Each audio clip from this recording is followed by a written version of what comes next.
Le saviez-vous? 25% de la violence conjugale concerne des hommes victimes de leur épouse, de leur concubine ou de leur copine. Ces hommes ont encore plus de mal que les femmes à déposer plainte. Pourquoi?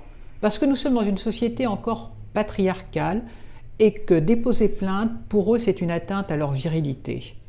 Mais si vous êtes frappé, n'hésitez pas à déposer plainte. Il faut que cette spirale s'arrête. Vous avez le même phénomène d'emprise que les femmes. Vous n'osez pas déposer plainte parce que c'est la mère de vos enfants, parce que de temps en temps elle est gentille et qu'elle regrette ce qu'elle a fait. Mais aucune violence n'est acceptable. Le problème avec les hommes battus, c'est qu'il n'y a quasiment pas d'association pour vous aider et qu'il n'y a aucun logement pour vous accueillir en cas de violence. Le seul conseil que je peux vous donner, c'est déposer plainte et faites que la procédure aboutisse parce que maintenant les tribunaux commencent à considérer les hommes victimes de violences conjugales. Le juge des enfants a deux missions. La première, c'est de juger les infractions des mineurs, soit en cabinet, soit au tribunal pour enfants. Sa deuxième mission est de protéger les mineurs. Mais de les protéger de quoi et de qui? Tout le problème est là.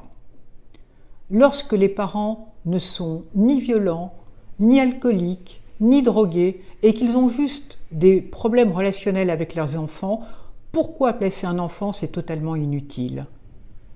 Mais si vous, lorsque vous avez un problème avec vos enfants, allez voir les services sociaux ou les assistantes sociales, vous mettez le doigt dans un engrenage qui va aboutir au juge des enfants et à leur placement.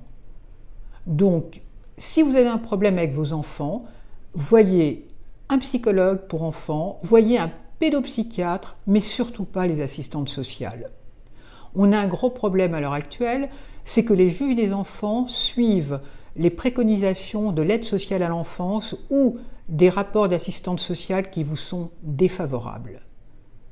Un dernier conseil, si vous êtes convoqué à une audience chez le juge des enfants, surtout n'y allez pas seul. Pourquoi? Parce que vous allez rentrer avec vos enfants et que vous risquez de sortir sans vos enfants et que vos enfants vont être placés. Donc c'est très important, soyez assistés. Si vous n'en avez pas les moyens, prenez un avocat qui vous sera commis d'office. Le saviez-vous? Il y a des plaintes mensongères en matière de viol et d'agression sexuelle. Je vais vous donner quelques exemples. Lorsqu'un couple divorce, il arrive très souvent que l'épouse, ayant appris que son mari voulait divorcer, se précipite au commissariat ou à la gendarmerie pour déposer plainte contre lui pour viol.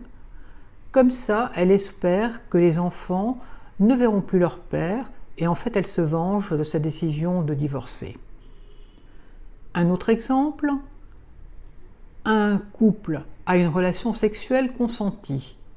Pour monsieur, c'est juste une relation sexuelle d'un soir, et pour madame, eh bien, c'est peut-être le début d'une grande histoire. Madame ne supportant pas que monsieur ne la rappelle pas, elle va déposer plainte pour viol.